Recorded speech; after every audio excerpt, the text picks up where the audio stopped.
तो फ्रेंड्स, मौलिक अधिकार टॉपिक अपना चल रहा है। सबका एक बार से फिर से स्वागत। कमेंट्स थोड़ा दिखा दीजिए मुझे। मूल अधिकार हम लोग टॉपिक पढ़ रहे हैं और अब हम लोग जिस टॉपिक को पढ़ने जा रहे हैं वो अपना मौलिक अधिकार के अंतर्गत रहेगा अनुच्छेद 12। यहाँ से हम लोग दोस्तों टॉपिक को अपना स्टार्ट कर रहे हैं। तो मेरा आप लोगों से बहुत बड़ा निवेदन है कि हम लोग 12, अनुच्छेद 13, अनुच्छेद 33, 34 और 35 इनको इग्नोर ना करें। ये बहुत महत्वपूर्ण अनुच्छेद हैं और अगर आपको समझ में नहीं आ रहा तो आप 100% प्रश्न पूछिएगा, कोई दिक्कत नहीं है। आपके प्रश्न ही हमारा जो मोटिवेशन देते हैं। एक्चुअली में आप लोगों की जो एक्टिव पार्टिसिपेशन है दैट इज डेमोक्रेसी। अभी मुझसे ब्रेक में जाने से पहले किसी ने प्रश्न पूछा कि सर डेमोक्रेसी होती क्या? तो यही तो डेमोक्रेसी है। यू आर पार्टिसिपेटिंग, आप उसमें पार्टिसिपेट कर रहे हैं। ऐसा थोड़ी वन वे ट्रैफिक नहीं है। ये आपके लगातार प्रश्न आ रहे हैं, कभी कभी अजीब से प्रश्न भी आते हैं। तो लोकतंत्र में तो अजीब से प्रश्न आएंगे। ये डेमोक्रेटिक वे ही है। तो लोकतंत्र का मतलब है जहां पर भागीदारिता हो। तो आप लोगों से मेरा निवेदन है, आप टू द पॉइंट बात करें और प्रश्न टॉपिक से संबंधित होना चाहिए। एक बहुत महत्वपूर्ण अनुच्छेद को हम लोग पढ़ रहे हैं, दैट इज आर्टिकल 12। थोड़ी देर ब्रेक में जाने से पहले आप लोगों को बताया गया कि मौलिक अधिकार राज्य के विरुद्ध में प्राप्त होते हैं। तो आपका प्रश्न जो होगा, आपका प्रश्न यही है कि राज्य का मतलब क्या है। तो जो मित्र नोट करना चाहते हैं बहुत ढंग से नोट कीजिएगा। हम भारतीय संविधान के 2 महत्वपूर्ण अनुच्छेदों को इस 1 घंटे की क्लास में देखने वाले हैं। वो है अनुच्छेद 12 व अनुच्छेद 13। कालू जी ने एक प्रश्न पूछा कि मौलिक अधिकारों की जननी ब्रिटेन को माना जाए या अमेरिका को माना जाए। बहुत बढ़िया प्रश्न है, बहुत बढ़िया प्रश्न है। देखिए कालू जी, इसमें कोई दो राय नहीं है कि हमने मौलिक अधिकारों का जो कॉन्सेप्ट है वो अमेरिका से लिया। इनका जो प्रश्न है बड़ा शानदार प्रश्न है, इसलिए मैं अभी से बता देता हूँ। मौलिक अधिकारों का कॉन्सेप्ट हमने अमेरिका से लिया, इसमें कोई दो राय नहीं है। लेकिन हमारा जो भाग 3 है वो मेग्ना कार्टा कहलाता है और मेग्ना कार्टा की जो घटना है लगभग 800 साल पहले जो है वो इंग्लैंड में हुई है। इससे क्या फर्क पड़ता है? आधुनिक जो लिखित संविधान जिसका माना जाता है पहला लिखित संविधान, वो अमेरिका का माना जाता है। और आप लोग जानते हैं दोस्तों, इंग्लैंड का तो संविधान आज भी अलिखित है, उसका अधिकांश भाग अलिखित है। तो हमारे मौलिक अधिकारों की जो प्रेरणा है वो हमने अमेरिका से ली है, इसलिए मूल अधिकारों का जो स्रोत है वो अमेरिका ही माना जाएगा। इसको थोड़ा सा ध्यान रखें। रेणु जी कहते हैं मुझे कभी भी रिप्लाई नहीं मिला, तो ये तो बहुत गलत बात है कि जनता कुछ पार्टिसिपेट करना चाहती है और मैंने जवाब नहीं दिया। ऐसा हो नहीं सकता है। प्रदीप जी सोडा साहब कह रहे हैं भाग 2 नागरिकता क्यों छोड़ दिया आपने? देखिए, भाग 2 कहीं पर भी कोर्स में है नहीं, किसी के भी कोर्स में नहीं है। पर फिर भी अगर आपने कहा तो एक बार हम लोग जो यूपीएससी और स्टेट पीएससी का जो सिलेबस है उसके हिसाब से पढ़ेंगे। और अगर आपको लगता है कि नहीं भाग 2 भी बताया जाना चाहिए तो भाग 2 पर भी प्रदीप जी चर्चा करेंगे, इसकी आप चिंता ना करें। ठीक है।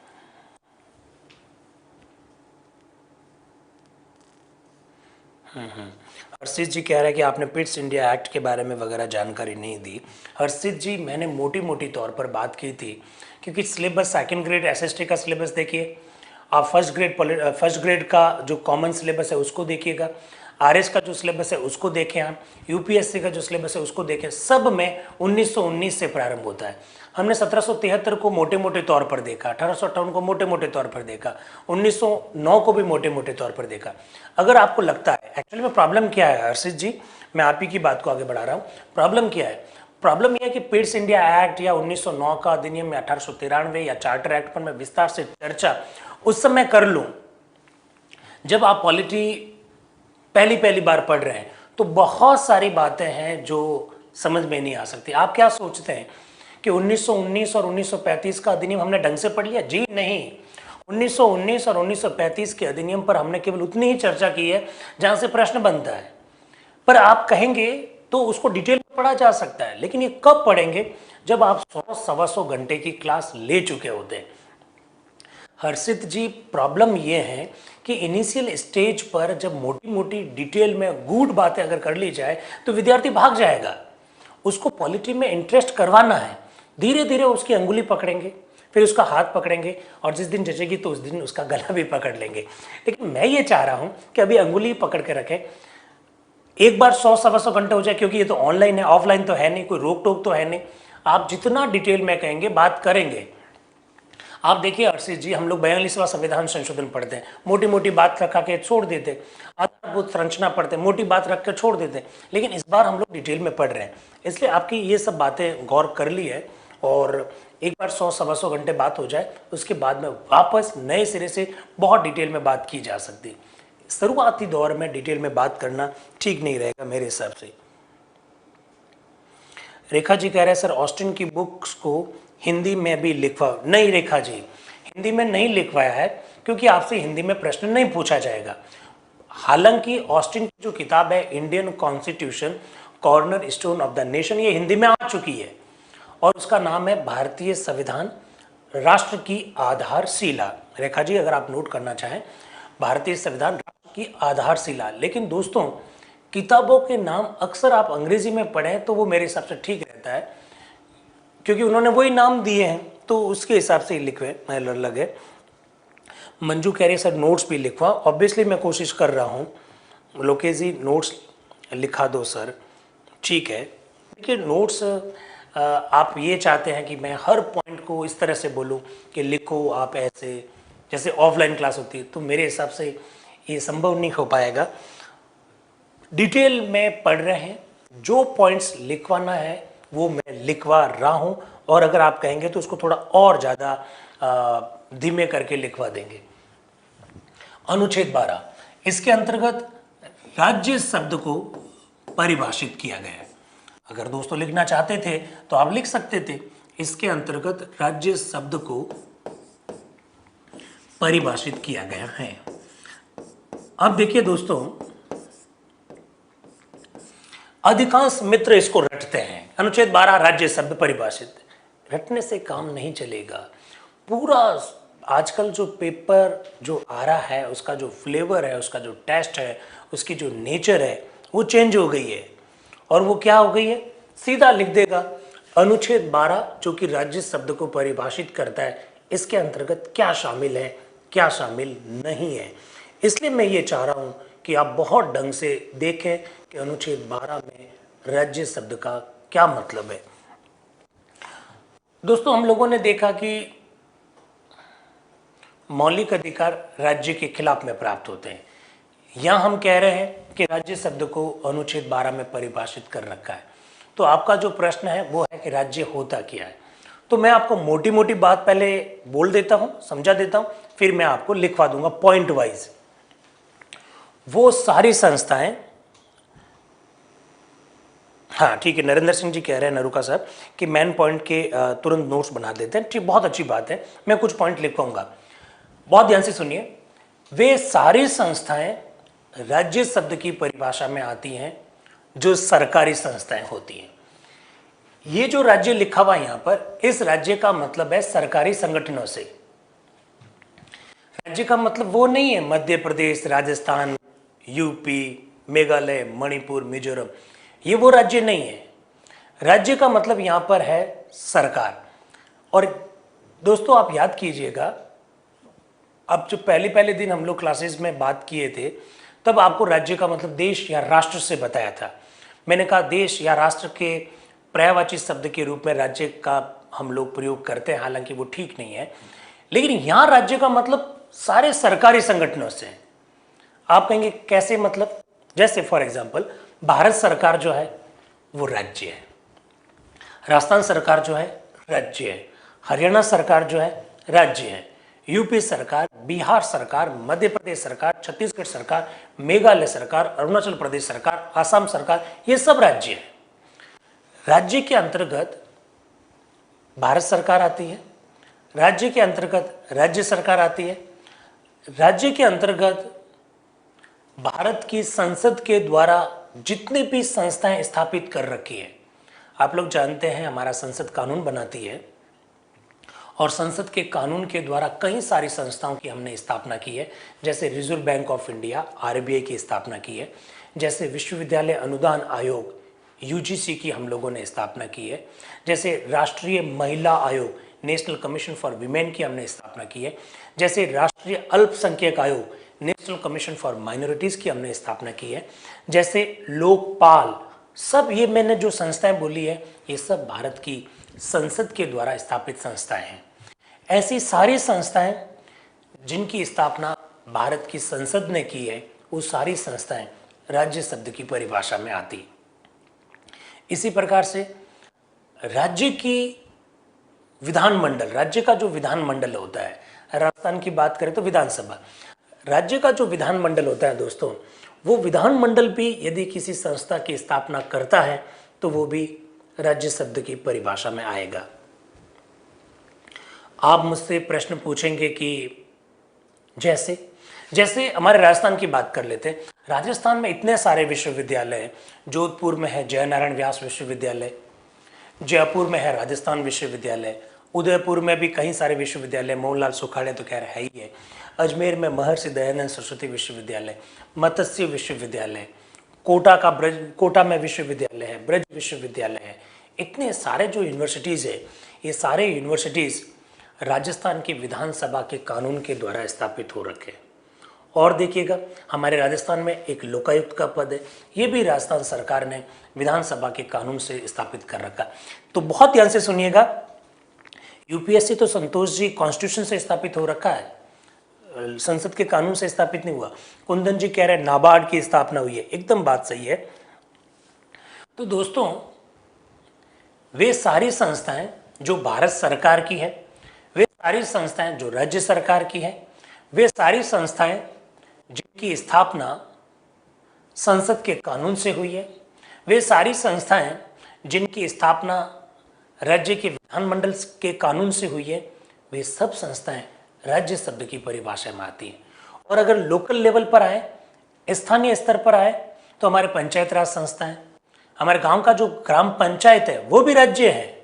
बहुत ध्यान से सुनिए, हमारी गांव की जो ग्राम पंचायत है वो भी राज्य है, हमारे कस्बे में अगर नगर पालिका है वो भी राज्य है। तो लोकल लेवल पर जितनी भी जो अथॉरिटी है, चाहे वो पंचायत राज संस्थाएं हो, चाहे वो ग्राम पंचायतें हो, चाहे वो नगर निगम हो, चाहे नगर पालिका हो, चाहे वो जेडीए हो, विकास प्राधिकरण हो, चाहे वो यूआईटी अर्बन इम्प्रूवमेंट ट्रस्ट हो, ये सब राज्य, मतलब कुल मिलाकर मैं ये कहना चाहता हूँ वे सारी संस्थाएं राज्य शब्द की परिभाषा में आती है जिनकी स्थापना सरकार ने की है अथवा जिसमें सरकार ने पैसा लगा रखा है, सरकारी कानून से स्थापित हुए हैं। विजय प्रश्न पूछ रहे हैं, यदि किसी व्यक्ति पर कोई मुकदमा चल रहा है लेकिन उसका दोष अभी साबित नहीं हुआ। यार विजय, प्रश्न क्या चल रहा है उसी से रिलेटेड बात करो ना, अनुच्छेद कौन सा चल रहा है भाई।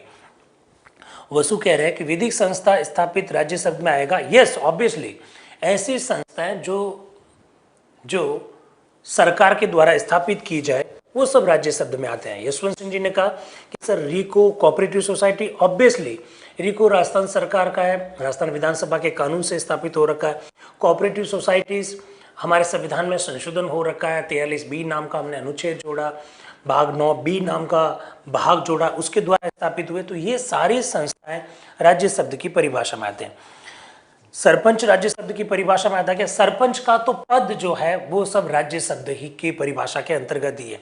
ग्राम पंचायत आगे तो सरपंच तो उसमें इंक्लूड हो गया, भारत सरकार आगे तो प्रधानमंत्री उसमें इंक्लूड हो गए, तो सारे राज्य शब्द की परिभाषा में आते हैं। तो इसको थोड़ा सा ध्यान रखें। तो अब आप नोट क्या करेंगे, क्योंकि मैंने मोटे तौर पे तो बता दिया कि अनुच्छेद 12 राज्य शब्द को परिभाषित करता है, लेकिन क्या क्या क्या आता है उसमें। तो अभी मैं आपको एज इट इज अनुच्छेद भी बताऊंगा कि आर्टिकल 12 में लिखा हुआ क्या है और यह अनुच्छेद इतना महत्वपूर्ण क्यों है, क्योंकि पूरा खेल यहीं पर है, पूरा खेल यहीं पर है। पूरा खेल यहां पर कैसे, अभी बात करेंगे। तो अनुच्छेद 12 में जो मित्र लोग नोट करना चाहते हैं वो नोट कर सकते हैं कि राज्य को किस तरह से परिभाषित किया गया है। इसके अनुसार राज्य में भारत सरकार, ठीक है, तथा संसद द्वारा स्थापित संस्थाएं। ये नोट कर लीजिएगा, बहुत अच्छा प्रश्न बनता है, अभी बताऊंगा एग्जाम्पल दे देकर।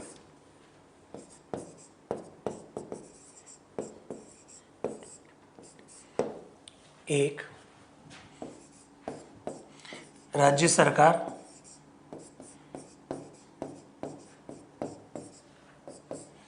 तथा विधानमंडल द्वारा स्थापित संस्थाएं।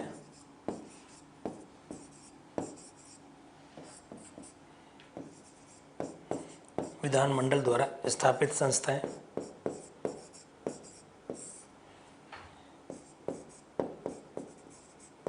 ठीक है। नंबर 3, स्थानीय प्राधिकरण, जैसे यूआईटी है, अर्बन इम्प्रूवमेंट ट्रस्ट है, जैसे आप कह सकते हैं जोधपुर, जयपुर, अजमेर, इनमें विकास प्राधिकरण है। ये सब स्थानीय प्राधिकरण है, लोकल अथॉरिटी।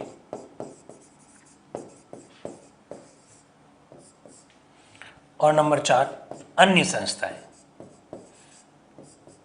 अन्य संस्थाओं में वे संस्थाएं आ गई जो सरकार से डायरेक्टली तो नहीं, इनडायरेक्टली किसी भी प्रकार का वित्तीय सहयोग प्राप्त करती है, तो वो संस्थाएं इनडायरेक्टली संस्थाओं के अंतर्गत आ जाएगी। निशा जी ने बहुत अच्छा प्रश्न पूछा कि सर निजी संस्थाएं राज्य शब्द की परिभाषा में आती है? नहीं, राज्य शब्द की परिभाषा में वे संस्था आएगी जिनकी स्थापना सरकार ने की हो, या फिर सरकार के किसी कानून से उनकी स्थापना हुई हो, या फिर सरकार उसमें पैसा लगाती हो, चाहे डायरेक्टली लगाती हो चाहे इनडायरेक्टली लगाती हो, वे सारी संस्थाएं राज्य शब्द की परिभाषा में आती है। इसको थोड़ा सा ध्यान रखिएगा। प्राइवेट ऑर्गेनाइजेशन नहीं आता है, जैसे उत्कर्ष, ये उत्कर्ष राज्य शब्द की परिभाषा में नहीं आता क्योंकि ये प्राइवेट ऑर्गेनाइजेशन है।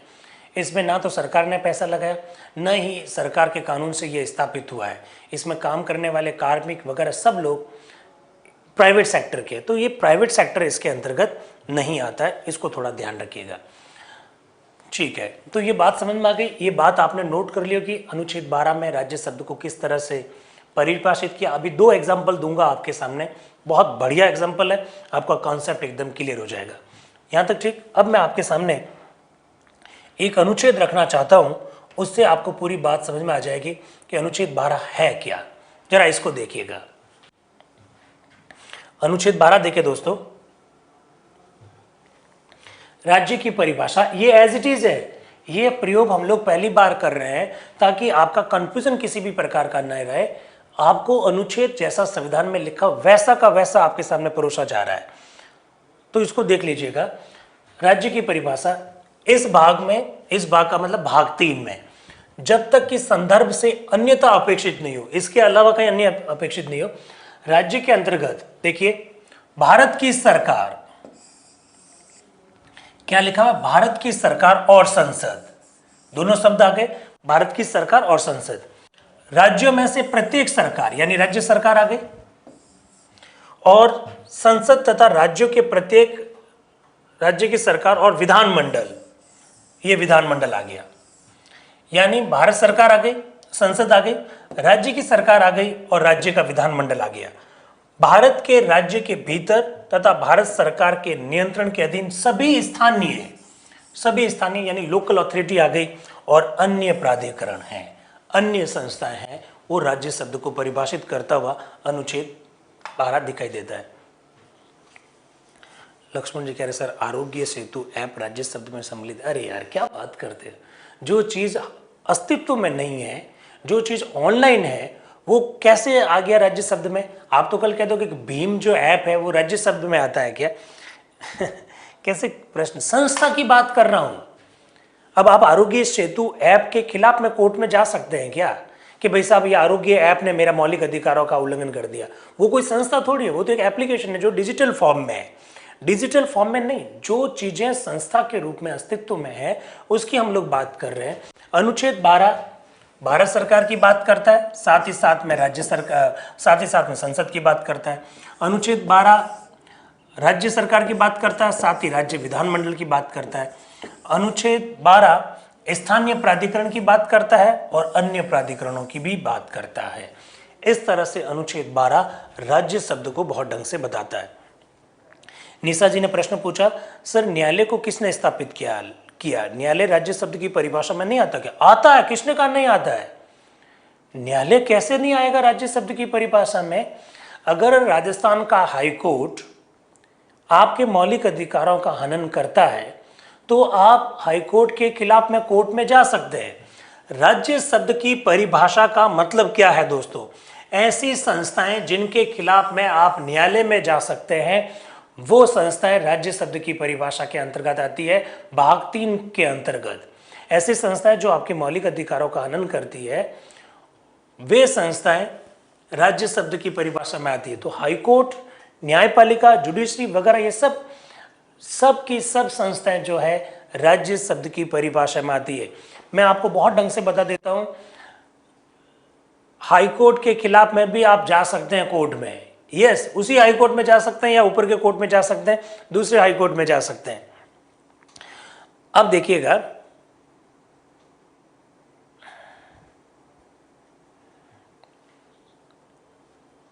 मैं उन प्रश्नों को कभी भी एंटरटेन नहीं करूंगा जो टॉपिक से इतर है। पिंटू जी, मेरी बात को थोड़ा ध्यान से सुन लीजिएगा। आपका प्रश्न और इस टॉपिक से क्या मतलब है? यहाँ कोई मतलब भी नहीं है। तो अब मैं इसका जवाब दे रहा हूं। हाँ, क्यों नहीं, इसरो वगैरह सारी संस्थाएं आती है, इसरो वगैरह सारी संस्थाएं राज्य शब्द की परिभाषा में आएगी। हाँ, ये सुलोचना जी ने प्रश्न पूछा, क्रेन इंडिया लिमिटेड कंपनी आती है क्या? बहुत अच्छा प्रश्न है, ऐसा प्रश्न पूछो। सुमन जी ने कहा इसरो नामक संस्था आती है क्या? दीपेंद्र जी कहते हैं न्यायालय संविधान द्वारा स्थापित है, बहुत अच्छी बात है। एम्प्लॉयर नहीं आती है भाई, संस्था आती है संतोष जी। सीएजी आता है क्या? सीएजी तो कॉन्स्टिट्यूशन के द्वारा स्थापित है, क्यों नहीं आएगा? चलिए, अब मैं अनुच्छेद 12 जो लिखा हुआ है वो तो आपके सामने रख दिया। दो बातें मैं आपको क्लियर करता हूं, इससे बात स्पष्ट हो जाएगी। अक्सर मैं एग्जांपल देता हूं इसके बारे में। बीसीसीआई, आप लोग जानते हैं, ये बीसीसीआई जो है ये भारत का सबसे बड़ा क्रिकेट को नियंत्रण करने वाला, क्रिकेट को कंट्रोल करने वाला संस्था जो है वो बीसीसीआई है। आप दोस्तों ये भी जा सकते हैं, ये भी जानते हैं, रवि जी कह रहे उच्चतम न्यायालय, यस, किसी भी संस्था के खिलाफ में आप कोर्ट में जा सकते हैं, इवन सुप्रीम कोर्ट के खिलाफ में जा सकते हैं। मैं आपको एग्जांपल दे देता हूं, सुप्रीम कोर्ट के खिलाफ में लोगों ने दिल्ली हाई कोर्ट में अपील की थी एक मामले में, आगे जब चर्चा आएगी तब बताएंगे आपको। बीसीसीआई की बात करते हैं, भारत का सबसे बड़ा खेल संगठन, क्रिकेट को नियंत्रित करने वाला खेल संगठन। अब देखिए, मैंने क्या परिभाषा दी? मैंने कहा जो भारत सरकार के द्वारा स्थापित हो, संसद के कानून द्वारा स्थापित हो। बीसीसीआई ना तो भारत सरकार द्वारा स्थापित किया गया, न संसद के किसी कानून से स्थापित किया गया। तीसरी बात, मैंने आपको कहा जो संस्था सरकार से वित्तीय सहायता लेती हो। बीसीसीआई सरकार से किसी भी प्रकार की वित्तीय सहायता भी नहीं लेता है। तो आप मुझसे प्रश्न पूछेंगे क्या बीसीसीआई राज्य शब्द की परिभाषा में आता है? तो मैं आपको एग्जाम्पल दे रहा हूं, बहुत अच्छा प्रश्न है, जवाब आपको दिया जा रहा है, तो आप इसको देख लीजिएगा। देखिए, बीसीसीआई से एक व्यक्ति ने सूचना का अधिकार, आरटीआई, सूचना का अधिकार। अब आप मुझसे सूचना के अधिकार पे सारे प्रश्न मत पूछने शुरू कर देना, अभी हम टॉपिक नहीं पढ़ रहे हैं आरटीआई, अभी हम लोग अनुच्छेद 12 पढ़ रहे हैं। प्रदीप जी कह रहे हैं एलआईसी राज्य की परिभाषा में आता है क्या? प्रदीप जी, एलआईसी को एक बार सुप्रीम कोर्ट ने एक जजमेंट में राज्य शब्द की परिभाषा से बाहर कर दिया था, इस वजह से अभी इस पर बात नहीं करेंगे। आरटीआई, सूचना का अधिकार अधिनियम 2005, ऐसी संस्थाएं जो राज्य शब्द की परिभाषा में आती है, उन संस्थाओं से हमें सूचना लेने का अधिकार प्रदान करता है। एक व्यक्ति ने आरटीआई के तहत बीसीसीआई से एक इंफॉर्मेशन मांगी कि आपको जितना भी जो धन प्रायोजक देते हैं, स्पॉन्सर देते हैं, उन सब की जानकारी दी जाए। कौन से स्पॉन्सर ने कितना पैसा आपको दिया है, इसकी हमको जानकारी दी जाए। आपको कितनी स्पॉन्सरशिप मिलती है, एडिडास का ऐड आता है, रिबॉक का ऐड आता है, विल्स का ऐड आता है, तो आप हमको बताइए आपको स्पॉन्सरशिप कितनी मिलती है। पता बीसीसीआई ने क्या जवाब दिया? बीसीसीआई ने कहा हम कोई राज्य शब्द की परिभाषा में थोड़ी आते हैं, इसलिए हम किसी भी प्रकार की आपको इंफॉर्मेशन नहीं देंगे, सूचना आपको नहीं देंगे। मामला गया केंद्रीय सूचना आयोग के पास, सीआईसी के पास। ये CIC वगैरह सब आपके कोर्स में आगे बात करेंगे।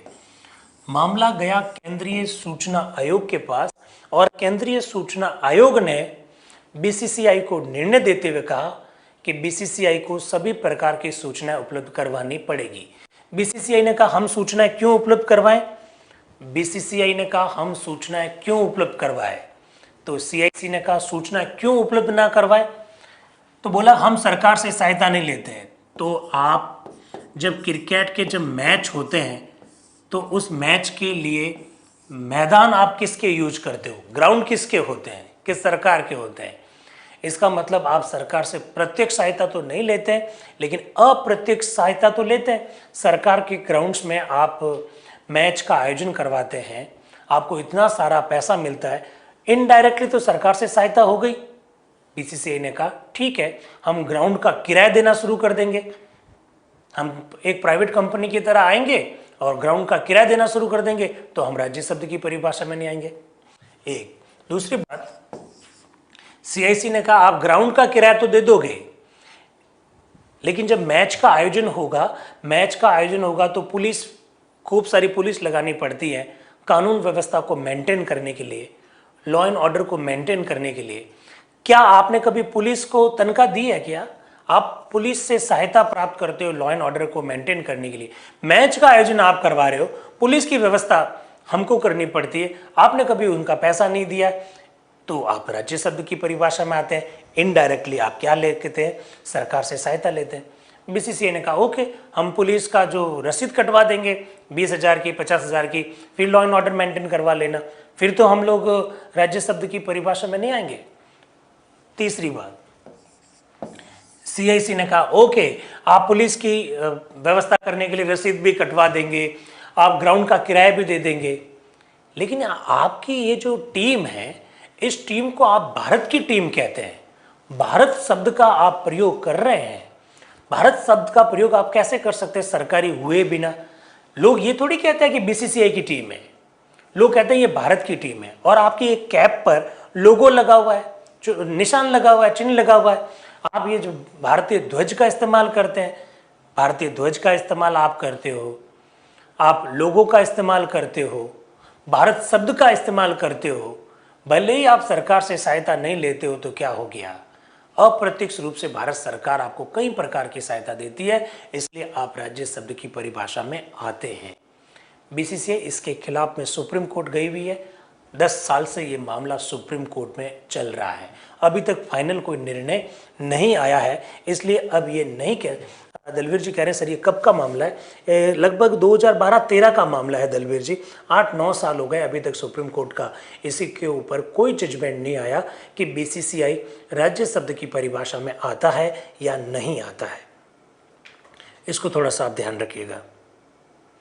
तो मेरे हिसाब से आपका कॉन्सेप्ट क्लियर हो गया होगा। आप मुझसे ये प्रश्न पूछ सकते हैं, Suchita ji, BCCI board of cricket control in India, CIC central information commission, RTI right to information, ये टॉपिक अभी नहीं है अपना, इसलिए मैंने शॉर्ट में ही लिखा है।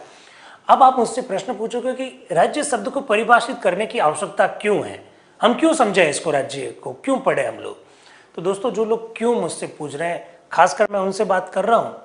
जो लोग सेकंड ग्रेड की तैयारी कर रहे हैं या फिर रीट की तैयारी कर रहे हैं, वो सोच रहे होंगे कि हमारे ऐसे प्रश्न थोड़ी आते हैं। अरे सीधा प्रश्न आएगा भाई, आपसे मैं प्रश्न पूछ लेता हूँ, आप मुझे जवाब देना। आपसे मैं प्रश्न पूछ रहा हूं, सारे लोग प्रश्न को देखें। अनुच्छेद 12 जो कि राज्य शब्द को परिभाषित करता है, अनुच्छेद 12 जो कि राज्य शब्द को परिभाषित करता है के अंतर्गत इनमें से कौन सी संस्था नहीं आती है? कौन सी संस्था नहीं आती है? अनुच्छेद 12 जो कि राज्य शब्द को परिभाषित करता है, इनमें से कौन सी संस्था अनुच्छेद 12 के राज्य शब्द के अंतर्गत नहीं आती है? पहला ऑप्शन विश्वविद्यालय अनुदान आयोग यानी UGC। पहला प्रश्न विश्वविद्यालय अनुदान आयोग यानी UGC। दूसरा विकल्प जवाहरलाल नेहरू विश्वविद्यालय यानी जेएनयू, जवाहरलाल नेहरू विश्वविद्यालय दिल्ली।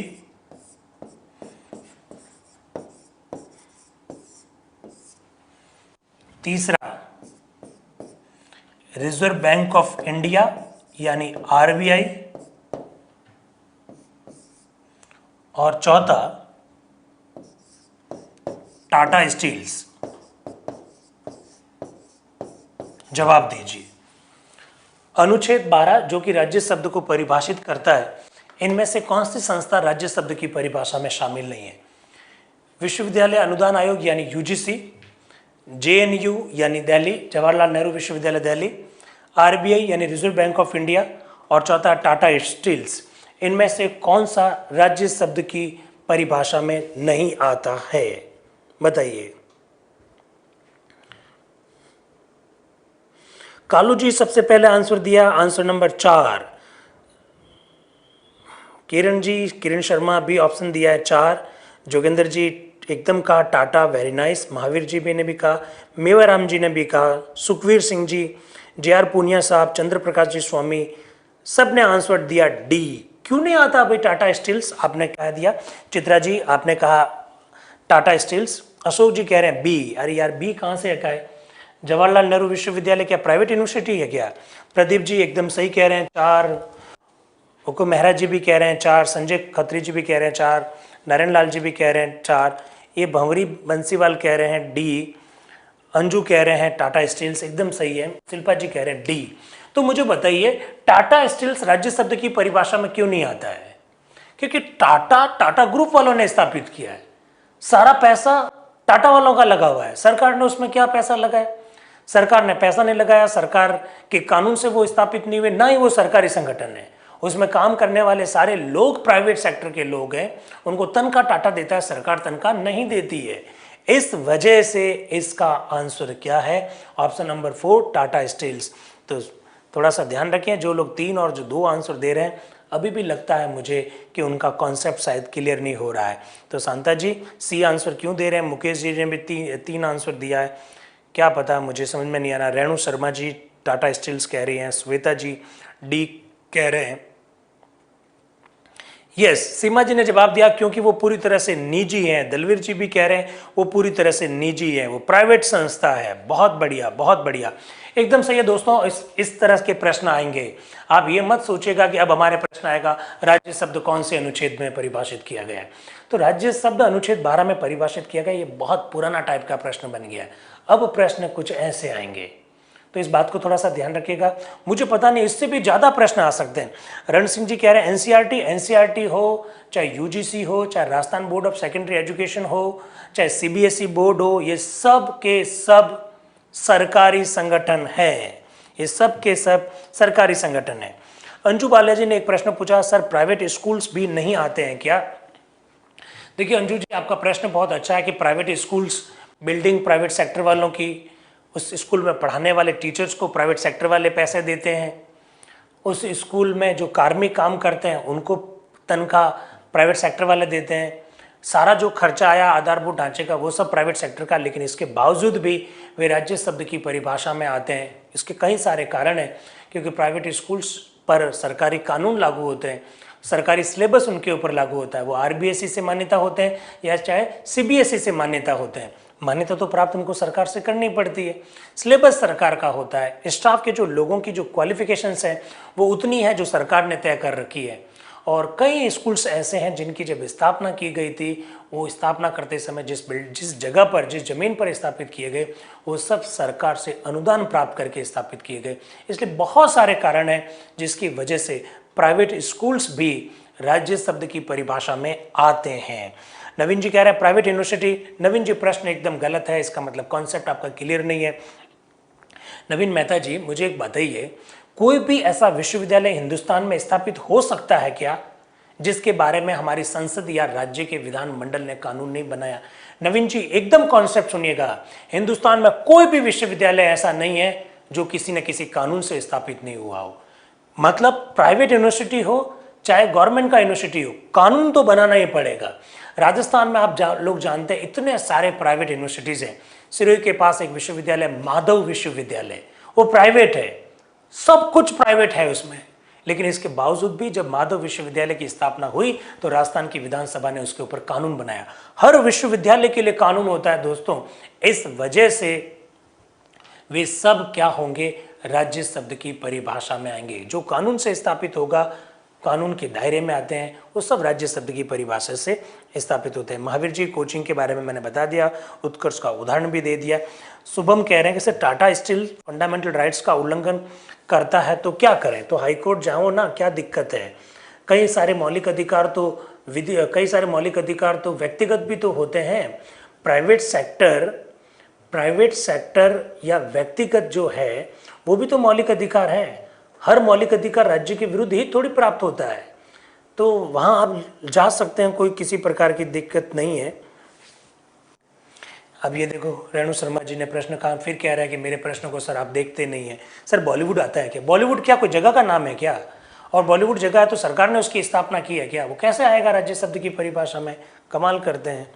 हाँ, राम सुख जी रॉयल साहब ने प्रश्न पूछा, अनुसंधान संस्थान वैसे जिनकी स्थापना सरकार ने की, जैसे काजरी है, जैसे आफरी है, जैसे ICAR है, ठीक है, जैसे ICSSR है, इस प्रकार के संगठन आते हैं। एकदम बात सही है। रण सिंह जी बोल रहे हैं ICICI बैंक नहीं आता है, वो प्राइवेट सेक्टर का बैंक है। चलिए, मुझे लगता है कि इस बात को अपने को यहां पर खत्म करना चाहिए। अब हम लोग बात करेंगे अनुच्छेद 13 की। अनुच्छेद 13 भारतीय संविधान का सबसे महत्वपूर्ण अनुच्छेद है। बहुत ध्यान से सुनिएगा, अनुच्छेद 13 भारतीय संविधान का सबसे महत्वपूर्ण अनुच्छेद, पूरे संविधान का सबसे महत्वपूर्ण। इस अनुच्छेद के बिना हम मौलिक अधिकारों की कल्पना ही नहीं कर सकते। सबसे महत्वपूर्ण अनुच्छेद। एक दूसरी बात पहले से ही बता देता हूं, अनुच्छेद 13 में 4 धाराएं हैं। आर्टिकल 13 में 4 धाराएं हैं, ये आपको बात ध्यान रखनी है। 1, 2, 3 और धारा 4। ये 4 धाराएं हैं अनुच्छेद 13 के अंतर्गत, ये थोड़ा सा आप ध्यान रखें। फिर आपको एक बात और बता देता हूं,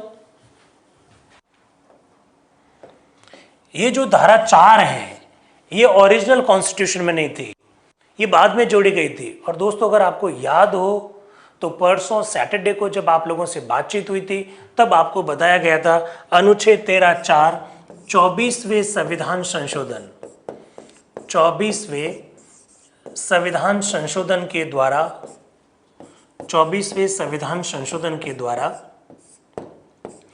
1971 में जोड़ी गई। तो अनुच्छेद 13 क्या है, उस पर बात हम लोगों ने नहीं की, लेकिन इससे पहले ही 2 बातें मैंने आपको क्लियर कर दी। एक, अगर आपसे कभी भी पूछ ले कि भारतीय संविधान का सबसे महत्वपूर्ण अनुच्छेद कौन सा है, तो जवाब दीजिएगा अनुच्छेद 13 है। क्यों देना है ऐसा जवाब, थोड़ी देर बाद में इसको समझेंगे। दूसरा, अनुच्छेद 13 में आज के दिन टोटल 4 धाराएं हैं।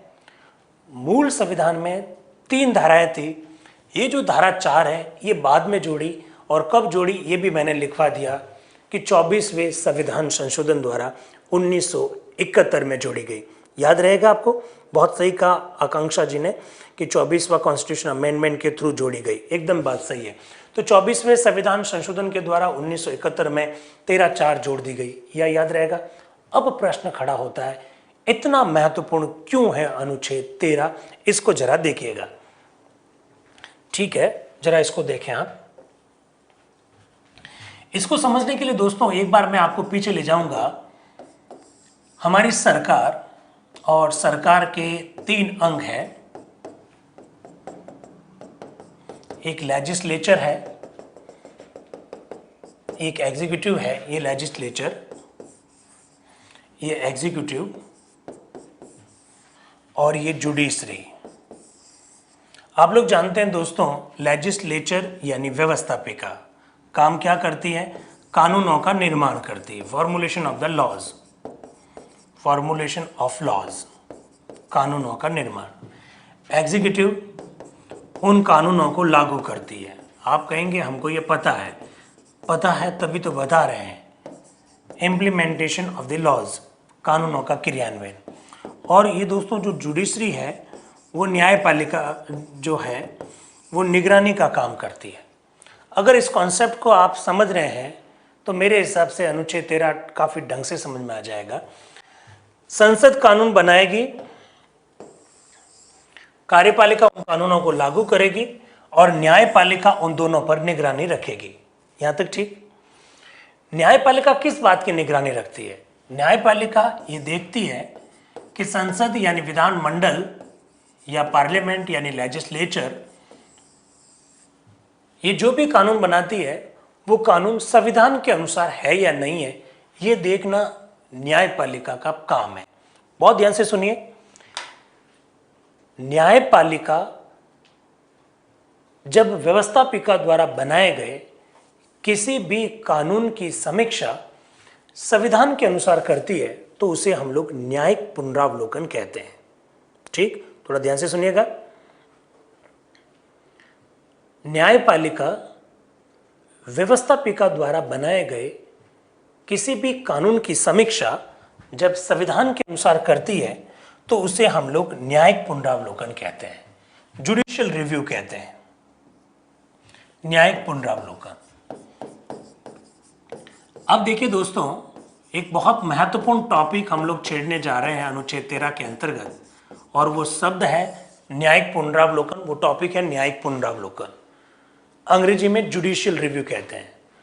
भारतीय संविधान के किसी भी अनुच्छेद में न्यायिक पुनरावलोकन शब्द का उल्लेख नहीं है।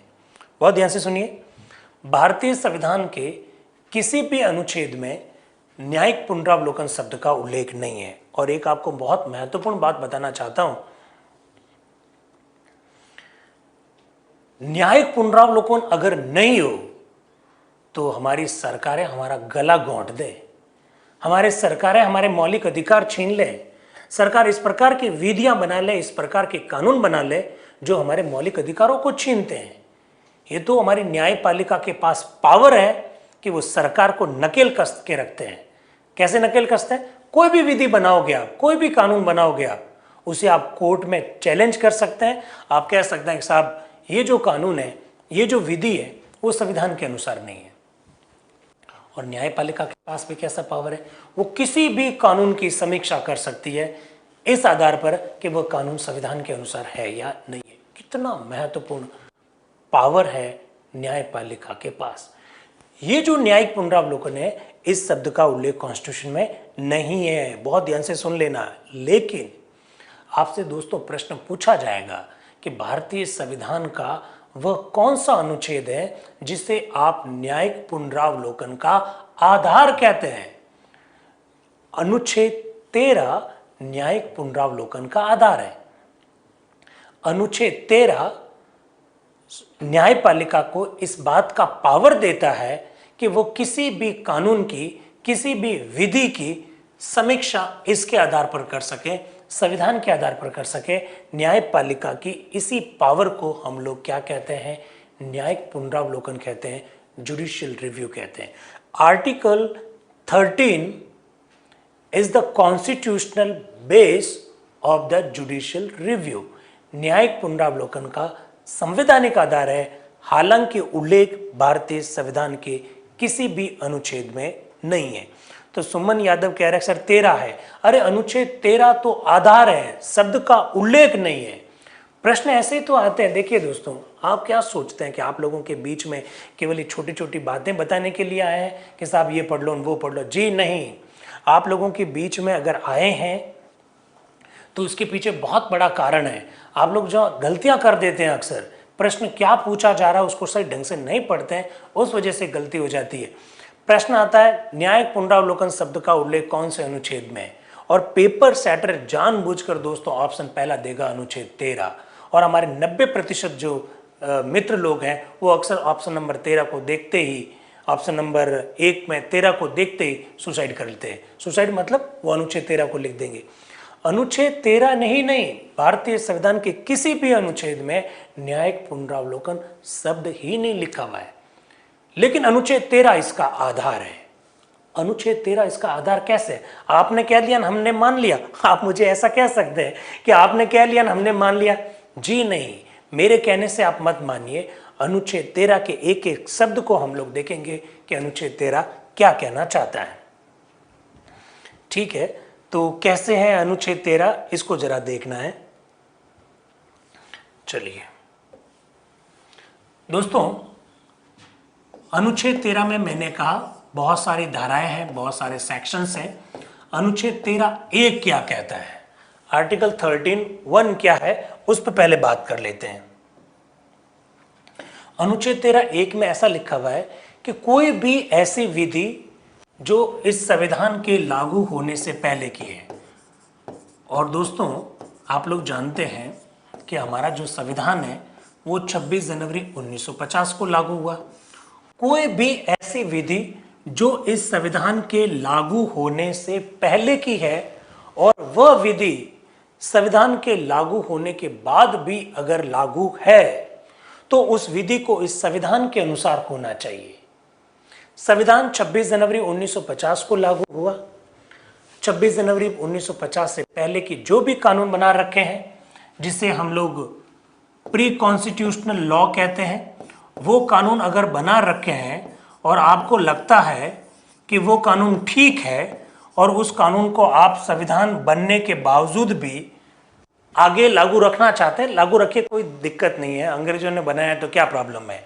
अगर हमको लगता है कि वो कानून काफ़ी ठीक है, उन्होंने बहुत सोच समझ कर बनाए, तो उन कानूनों को आप नया संविधान बनने के बावजूद भी उन कानूनों को आप कंटिन्यू रख सकते हैं। लेकिन वो जो कानून जो पहले बना रखें, उन कानूनों को भारत के संविधान के अकॉर्डिंग होना पड़ेगा। पहले को जो कानून बना रखे हैं वो कानून किसके अकॉर्डिंग होने चाहिए? भारत के संविधान के अकॉर्डिंग होने चाहिए। पहले के कानून बने हैं तो भी कोई बात नहीं, लेकिन भारत का संविधान लागू होते ही हर कानून जो पहले का बना हुआ है उसे संविधान के अनुसार होना चाहिए। और यदि वो संविधान के अनुसार नहीं है तो वो क्या हो जाएगा? शून्य हो जाएगा। दोस्तों, मैं ये कह रहा हूं, सीमा जी कह रही है कि सर कुछ भी समझ में नहीं आ रहा है। कोई बात नहीं। मुन्नालाल जी कह रहे हैं कि फिर कौन सा अनुच्छेद है न्यायिक पुनरावलोकन? न्यायिक पुनरावलोकन शब्द का उल्लेख अनुच्छेद 13 में नहीं है। मैंने कहा अनुच्छेद 13 न्यायिक पुनरावलोकन का आधार है और हर शब्द का उल्लेख संविधान में होना यह जरूरी भी नहीं है। तो कुछ भी समझ में नहीं आ रहा सीमा जी? ओके। अंकित जी प्रश्न पूछ रहे हैं, सर न्यायिक पुनरावलोकन का उल्लेख कहाँ है? कहीं पर भी नहीं है। हर बात का उल्लेख संविधान में स्पष्ट तौर पर होना कोई जरूरी नहीं है, कोई जरूरी नहीं है, लेकिन उसके आधार का उल्लेख अनुच्छेद 13 में है। अनुच्छेद 13 को ही हम लोग पढ़ रहे हैं, उसको थोड़ा ध्यान से सुनिएगा। अनुच्छेद 13(1) पहली जो धारा है वो ये कह रही है कि हमारा संविधान के लागू होने से पहले का जो भी कानून बना हुआ है वो सारे कानून इस संविधान के अकॉर्डिंग होने चाहिए। अगर वो अकॉर्डिंग नहीं है तो कोई भी व्यक्ति उसे कोर्ट में चैलेंज कर सकता है कि वो संविधान के अनुसार नहीं है। तो थोड़ा इसको समझने की कोशिश कीजिए। मैं ये कह रहा हूं, अनुच्छेद 13(1) ये कह रहा है कि संविधान के लागू होने से पहले की जितने भी जो विधियां हैं, पहले के जितने भी जो लॉज हैं, उन्हें इस संविधान के अकॉर्डिंग होना चाहिए और संविधान के अकॉर्डिंग नहीं होगा तो वो शून्य हो जाएगा। ऐसा मैं कह रहा हूं, वो 0 हो जाएगा। तो आपका पहला प्रश्न ये होना चाहिए कि सर संविधान के, जब हमारा खुद का संविधान बना लिया, जब हम खुद आज़ाद हो गए, जब सत्ता हमारे हाथ में आ गई, तो पहले के कानून को हम लोग क्यों लागू रखे हैं? तो देखिए दोस्तों, पहले के बहुत सारे ऐसे कानून हैं जो देश में आज लागू है, जैसे IPC इंडियन पिनल कोड, जैसे CRPC, जैसे CPC भारतीय दंड संहिता, जैसे एविडेंस एक्ट साक्ष्य अधिनियम, जैसे महामारी अधिनियम 1897 में महामारी अधिनियम बना हुआ है, आज भी लागू है। अभी मोदी जी की सरकार ने उसमें कुछ अमेंडमेंट किया अध्यादेश के थ्रू। मतलब 100 वर्ष पहले के जो कानून है, जो अंग्रेजों ने बनाया, वो आज भी लागू है। और वो कानून किस लिए लागू है? क्योंकि वो बहुत उपयोगी है। अंग्रेजों की आप जितनी आलोचना करिए, कोई दिक्कत नहीं है, उन्होंने हमारा शोषण किया, इसलिए उनकी जितनी आलोचना करें कम है। लेकिन दोस्तों, बहुत सारी ऐसी बातें हैं जो अंग्रेज छोड़कर गए हैं और हमने उनको एज इट इज अपनाया है। हमारे 70 साल का जो संवैधानिक इतिहास में सारे पॉलिटिकल पार्टीज की सरकार देखने के बावजूद भी हमने अंग्रेजों के द्वारा बनाए गए कानूनों को, कई सारे कानूनों को, मैंने तो कुछ एक एग्जाम्पल दिए, कई सारे कानूनों को हमने एज इट इज लागू रखा है। कोई बात नहीं, लागू रखा तो कोई बात नहीं, लेकिन वो जो भी कानून पहले के बनाए हुए हैं वो कानून अब इस संविधान के अकॉर्डिंग होने चाहिए। अगर अकॉर्डिंग नहीं हुए तो उस कानूनों को क्या कर दिया जाएगा? अनकॉन्स्टिट्यूशनल घोषित कर दिया जाएगा, शून्य घोषित कर दिया जाएगा, जीरो घोषित कर दिया जाएगा। तो मेरी बात को आप लोग समझे होंगे। सीमा जी अभी कह रही थी कि समझ में नहीं आया। रोहित कुमार कह रहे हैं कि सर अनुसूची 5 संविधान लागू होने से पहले की है क्या सर? अरे यार रोहित, एक बात बताओ, जब हम खुद कह रहे हैं कि अनुसूची 5, तो इसका मतलब संविधान का तो वो भाग है। जब संविधान का वो भाग है तो फिर पहले की कैसे हो गई यार? थोड़ा सा समझे मेरे भाई, कैसे काम चलेगा। चित्रा जी, मौलिक अधिकारों का उल्लंघन करे तो उल्लंघन की सीमा तक वो हटा दी जाएगी। एकदम बात सही है। तो क्या अनुच्छेद 13(1) आपको समझ में आया? अनुच्छेद 13(1) किसकी बात कर रहा है? संविधान के लागू होने से पहले के कानूनों की बात कर रहा है। जैसे मैंने बताया, महामारी अधिनियम 1897 का बना हुआ है, लागू रखा हमने, पर वो कानून किसके अकॉर्डिंग है? इस संविधान के अकॉर्डिंग है। और अगर अकॉर्डिंग नहीं होता तो शून्य हो जाता। आप मुझसे कहेंगे एग्जाम्पल दीजिए, एग्जाम्पल दे रहा हूं। एग्जाम्पल आपको एक बहुत जबरदस्त एग्जाम्पल दे रहा हूं, मेरे हिसाब से आपको वो समझ में आ जाएगा। कॉन्सेप्ट देख लिया आप लोगों ने, अब मैं आपको एग्जाम्पल दे रहा हूं। आईपीसी, इंडियन पिनल कोड, भारतीय दंड संहिता, भारतीय दंड संहिता आईपीसी, ये कानून है। ठीक है दोस्तों, 1860 का बना हुआ है, 1860 अंग्रेजों के टाइम का बना हुआ है आईपीसी। इसकी एक धारा, इसमें खूब सारी धारा है, इसकी एक धारा 497, 497। एग्जाम्पल दे रहा हूं ताकि आपको बात समझ में आ सके, बहुत ध्यान से सुन लेना। धारा 497 क्या कहती है? धीरे धीरे बोल रहा हूं।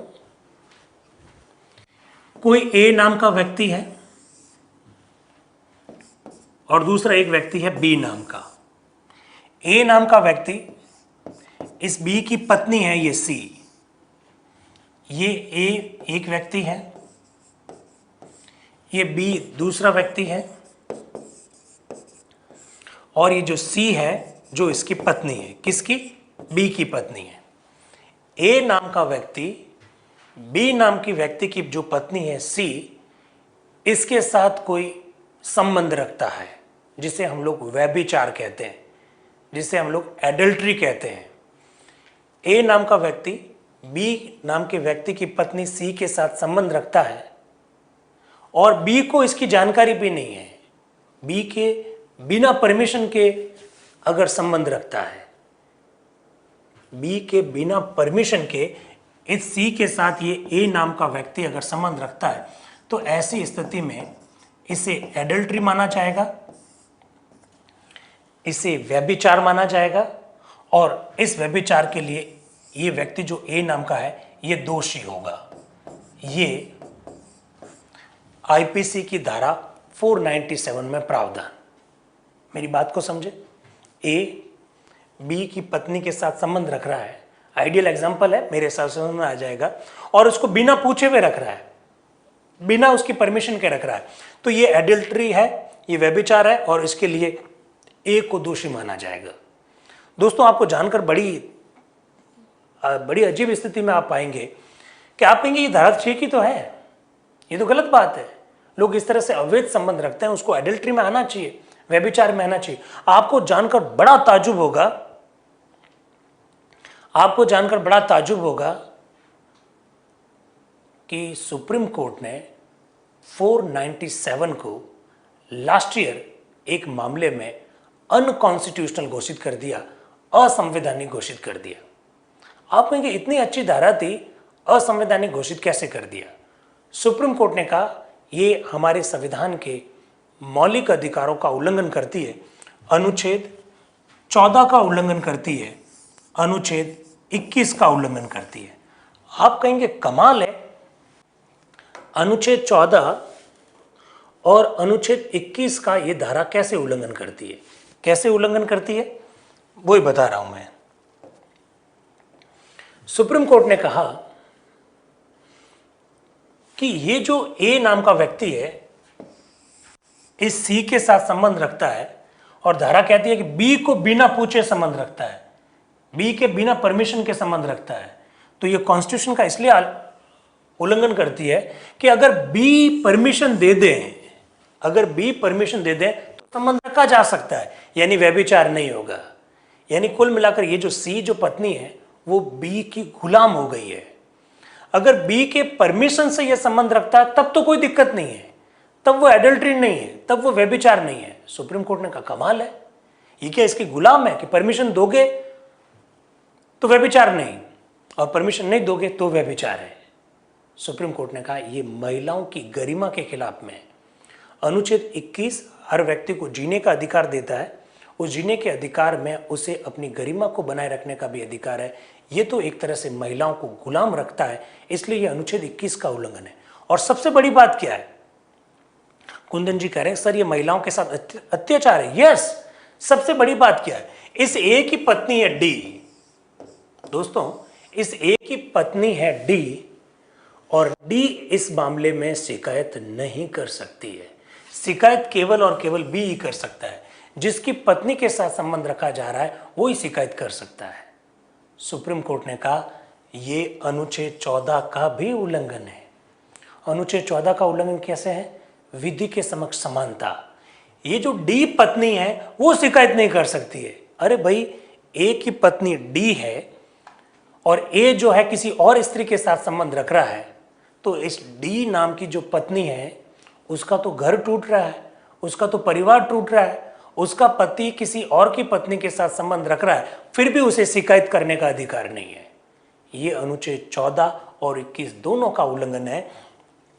अनुच्छेद 14 विधि के समक्ष समानता का उल्लेख करता है, ये तो असमानता है। और अनुच्छेद 21 ये जो महिला है इसके अनुच्छेद 21 का भी उल्लंघन हो रहा है, क्योंकि इस महिला को दूसरे लोग ताने मारते हैं कि तुम्हारा जो पति है वो किसी और के साथ संबंध रख रहा है, लेकिन इसके बावजूद भी ये डी नाम की स्त्री किसी भी प्रकार की कोई शिकायत पुलिस में दर्ज नहीं करवा सकती है, क्योंकि धारा 497 ये कहती है कि शिकायत करने का अधिकार किसको होगा? केवल बी को होगा, उस पुरुष को होगा जिसकी पत्नी के साथ संबंध रखा जा रहा है। दोस्तों, सुप्रीम कोर्ट ने इस धारा को संविधान के अनुच्छेद 14, 21 यानी मौलिक अधिकार के खिलाफ में मानते हुए इस धारा को क्या कर दिया? रद्द कर दिया। मोनिका जी कह रहे हैं कि डी क्यों नहीं कर सकती है? धारा में यही तो प्रावधान है, चूंकि कानून में ऐसा लिखा हुआ है इसलिए वो शिकायत नहीं कर सकती है। कानून में लिखा कि शिकायत करने का हक बी को ही है, इसी वजह से तो इस धारा को क्या किया गया? समाप्त कर दिया गया। ये है सुप्रीम कोर्ट का पावर। न्यायिक पुनरावलोकन के तहत अनुच्छेद 13(1) के अंतर्गत किस तरह का पावर है ये मैंने आप लोगों को बताया। तो मेरे हिसाब से बात समझ में आई। इसमें एक प्रश्न पूछ रहे सर, इसमें सी दोषी नहीं है क्या? यही तो बात है, सी दोषी नहीं है, दोषी केवल और केवल ए है।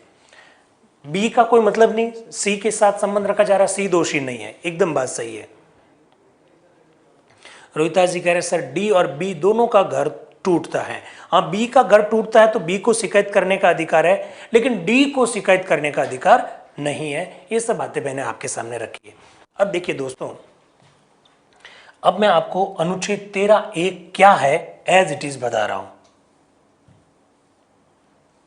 देखिए, अनुच्छेद 13(1) जो आपने अभी देखा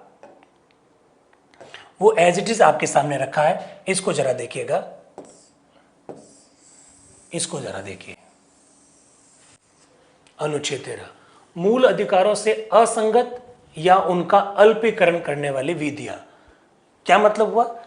अनुच्छेद 13 में किस बात का उल्लेख है? मूल अधिकारों से असंगत। मूल अधिकारों से असंगत का मतलब ऐसी बातें जो मूल अधिकारों के खिलाफ में हो, असंगत का मतलब विरुद्ध में हो। ठीक। 13(1) इस संविधान के प्रारंभ से ठीक पहले, मैंने क्या लिखवाया दोस्तों, संविधान के लागू होने से पहले की विधियां। इस संविधान के प्रारंभ से ठीक पहले भारत के राज्य क्षेत्र में प्रवर्त सभी विधियां उस मात्रा तक शून्य होगी जिस तक इस भाग से असंगत है। दोस्तों मेरी बात को जरा सुनिएगा। अनुच्छेद 13(1) अनुच्छेद